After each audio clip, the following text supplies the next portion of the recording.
Welcome back to Good News, Bad News, the Libertarian Christian Roundtable, where we discuss the most recent news of the day from a Libertarian Christian perspective.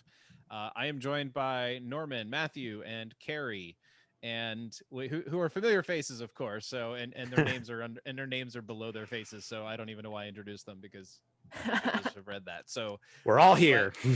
I feel Let's special now go. that you've said my name. Thank you. Yeah, Yeah. well, I have a certain ineptitude to start off some of these. So, Okay. which leads me to our first topic. Yeah. Which Norman is going to actually introduce the gravity of the situation and what is going on recently. Let's just jump right into it because this is going to probably blow up over the next few days. Today is the 12th of April, and yesterday there was yet another shooting, this time in Brooklyn Center, Minnesota. No, it was not an active shooter getting into a movie theater or a school or something like that, but rather yet another police officer killing someone on the street. Now, the first thing that sort of I heard about this was that, oh my goodness, a police officer shot another black guy. And it was interesting because of course, in some of the circles that I've run in on the internet, there was almost instantaneously a question of, oh, it's almost like there's a systemic problem or something. No, with the implications being that this was another racially motivated shooting. Now, I don't know exactly if that's true.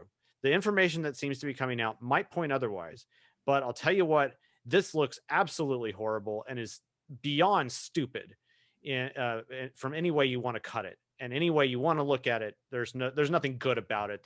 Anyway, let's just get straight to the details. It looks like that what the situation was one Daunte Wright was pulled over for expired tags, although it was also mentioned that another thing that they were going to try and cite him for was having a air freshener dangling from the rear view mirror. While the immediate motivation was the expired tags, it looks like they were going to go on a number of different things about it. And it got heated, and eventually the body cam footage showed that there's somebody yelled something like taser, taser, taser, and the gal pulls out what she thinks to be a taser, purportedly, and but ends up shooting what she actually pulled out, which was her firearm. This hits the guy. I don't know exactly the body location, but it was enough that it did not immediately stall him. He gets back in the car. He drives off, crashes the car, dies on the scene.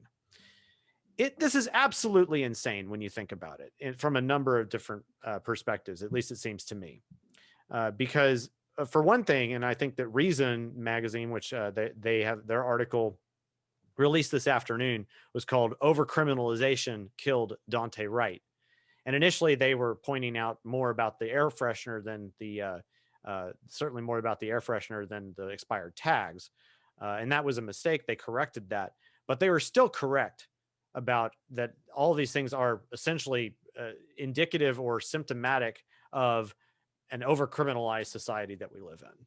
Yep. And it's just absolutely crazy. And then there are the people who are immediately going to, we hear on the one side, the left instantaneously went to, this was racially motivated. The right instantaneously went to something on the order of like, well, don't jump to the conclusions too quick. We need to call for an investigation. And the libertarians among us are probably needing to say something like, did this guy get his investigation before he was shot on sight? Right. Or something like that. And it's just absolutely mind-blowing, whether it's ineptitude or just pure power mongering. It doesn't matter, because this is absolutely insane. And I can't get over the fact that this just keeps happening. Or Right. maybe it's not that it keeps happening per se, it's just that we're more aware of it than ever before.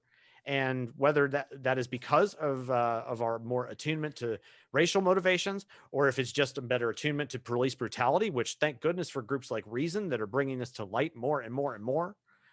This has to end.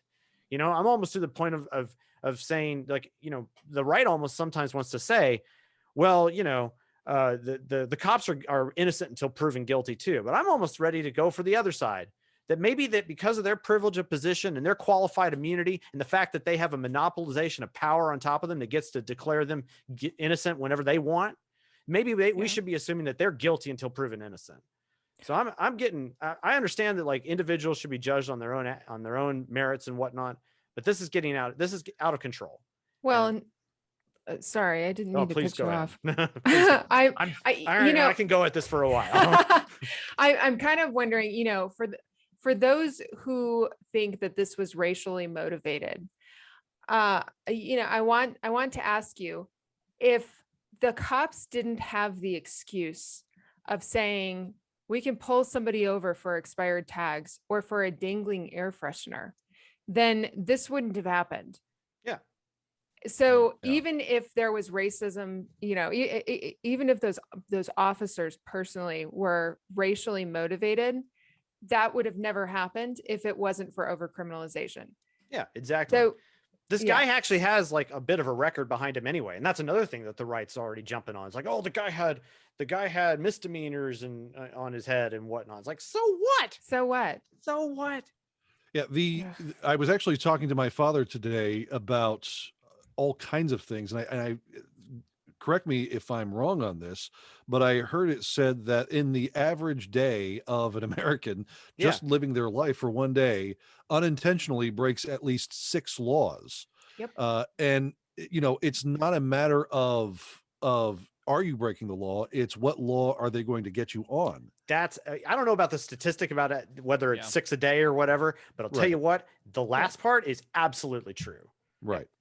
Undoubtedly, each one of us has probably committed a misdemeanor at some point in our lives, based on the letter of the law. And if you ever get into a position of investigation, all those little jaywalking. If you ever get into a position not wearing a mask. Investigation, that is a power that can be utilized against you. Yeah, exactly. In the investigation, it doesn't mean that you're going to be exonerated for a crime. That has to go through the whole legal process. The whole point of this is to find out what you are guilty of. Right. So we have a bad incentive, a malincentive to actually do actual legal work. So it's a terrible, awful situation. And actually, there was another gentleman who was pulled over because of not showing the police said he wasn't showing his police tags. Lieutenant Nazario, who was actually had some dealer tags in his window. They thought that the police thought his tags were under glass that were too tinted, couldn't see it. They pulled out tasers. They actually shot him in the face with pepper spray. And the guy was peacefully going about his day. And you can see the body cam footage, the police officers almost, kind of giving a threatening, like, hey, don't take this any farther and there won't be any more issues. But those police officers have lost their job. So it only took a day for them. So we'll see what happens here in this issue. It's remarkable to me too. I had another conversation recently, and I won't say with who, but it was actually relating to stuff that we may end up talking about later in this show, about police officers who in a church, and they were getting excoriated from the pulpit a little bit, and it's like, oh, I just can't imagine how those police officers wouldn't have been like, oh well, we just have to be here, we're doing it because of orders or something like that. And I have to ask, okay, wait a sec, are these people moral enough to make their own decisions about morals and things that are right and wrong? Or are they just immoral enough that they will follow immoral orders? And if these are supposed to be honorable people who we're supposed to respect, then I would expect them to go against the grain and not follow immoral orders. But if they are perhaps not doing, it logically would follow that if they are following the immoral orders, then perhaps they are not as respectable to begin with. Which one is it going to be? Because you don't get to have it both ways. Norm, let me tell you my experience in the military, because when I went through boot camp, they taught us that we were not allowed to follow unlawful orders, that we would be held responsible for not following unlawful orders. However, we also knew that if we challenged unlawful orders, we could very easily get hauled off to Leavenworth, which is the military prison, and it's like the worst place you could ever go to. So, it's sort of it's a catch-22, really, because you're gonna interpret the law now. Yeah, it's a catch-22 because if you follow an unlawful order, you're in trouble, and if you challenge an unlawful order, you're in trouble. Yeah. Now, I don't know how it is for the police. I think the police sound a little bit more like the equivalent of the Stanford prison experiment, where they're just, they're given this blanket power. They have no competition. So there's absolutely zero incentive for them to behave well. I mean, if you're a police officer and you're a respectable person and you are going to not only follow the law, but you're going to realistically not follow immoral orders, and you're not going to follow immoral laws, then kudos to you. I'll hire you for my private security force whenever, we get to that libertarian society or whatever. But you know what? Until then, you're culpable as an agent of the state. You kind of need to understand what you're getting into at that point. Yeah. So, be a good guy, sure, but know what you're getting into. I like your idea of private security force, because we might need more of that at the border instead of this weird security force that we have at the border. Yeah. What a great transition into our next segment. I was like mentally searching. I'm like, how do I go from this to that? And you gave me the opening. Gary gave me one earlier, and then you said it later. So I was, hunting for one. So anyway, Carrie is going to talk to us about some issues going on in New Mexico. Actually, everywhere along the southern border, but there's something special about New Mexico that Carrie's going to share. In her home state. New Mexico is special for a number of reasons. We're very special. Yeah. So Matthew's going to put up the article here for me. A couple weeks ago, KOB, one of our local news stations here, reported that a New Mexico camp pauses plan to house migrant children. Well, it's really funny because they're showing these pictures of what kids are experiencing down at the border, and it's totally like crowded and all of this. And they say, oh, this camp is going to pause the plan to house these migrant children.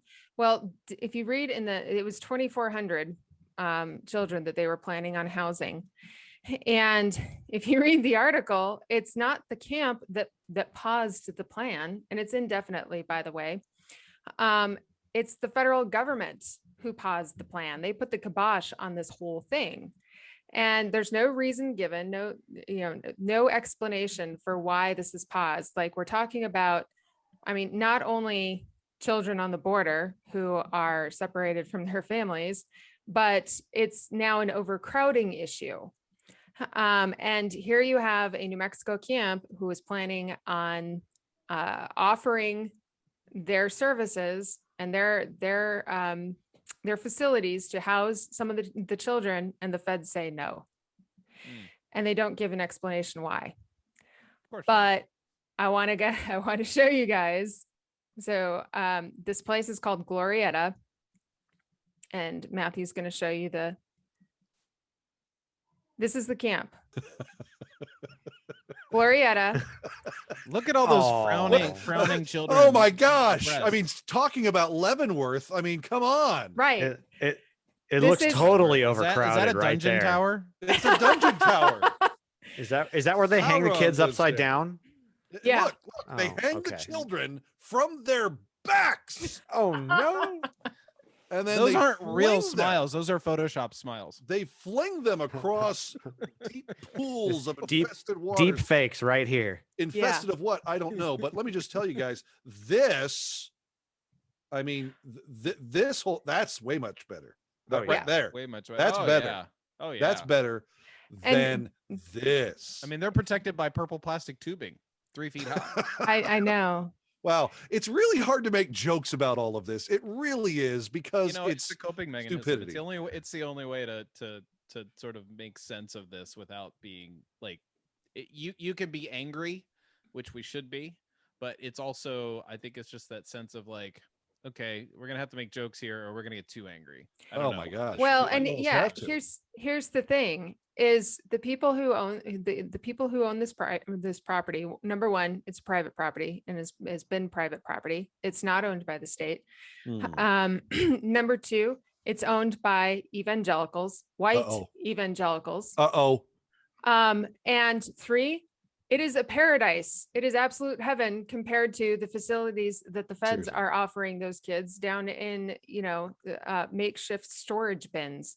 It's probably better than any federal facility. Probably. But the point is you had, when Trump was in office, all the Democrats were screaming, all the liberal Christians were screaming about these kids on the border. And now we have a private Christian organization that has plenty of room to give these kids, a little piece of heaven while they're trying to figure out what to do with them. And the feds say no. And I totally think it was because the feds didn't want to be showed up by a bunch of Christians with some nice property. Well, they just didn't want to be showed up at all. No, they have to maintain the illusion of their own superiority. Yeah. Both, I have insight into this all that I will give to you later, but it is something that you need to be thinking about whenever you go through these stories. Insight you're not going to share with us now? Oh no, you have to wait till the end. That's called a tease. Come on. We're in broadcast here, Gary. Yeah. And this broadcast is brought to you slapped by the patriarchy. Matthew, don't you have your real copy? This is not for resale. This is more valuable, Doug. This is what I'm telling you. It's the rarer version. I should sign it and make it worth 5 more cents. It might decrease. Who knows? No, this book is minor signs. Easy to read. You can see it's what 120 something pages, 126 pages, and that's if you read every page. You're probably not going to read the copyright page, so there you go. 125 pages, so it's easy. Yeah. Yep, there you go. Thank you. Oh, now you're out. Eat this book. Yeah, eat that. Eat this book. Yeah. No, it's $11.99 on Amazon. You can get it for $8 on Kindle, and it answers 102 questions about libertarians and Christianity. And they're tough questions. Some of them aren't as tough as others. Some of them are. And they're short answers. Some like, do libertarians believe any and every government is illegitimate? Short answer, yes. Long answer, absolutely.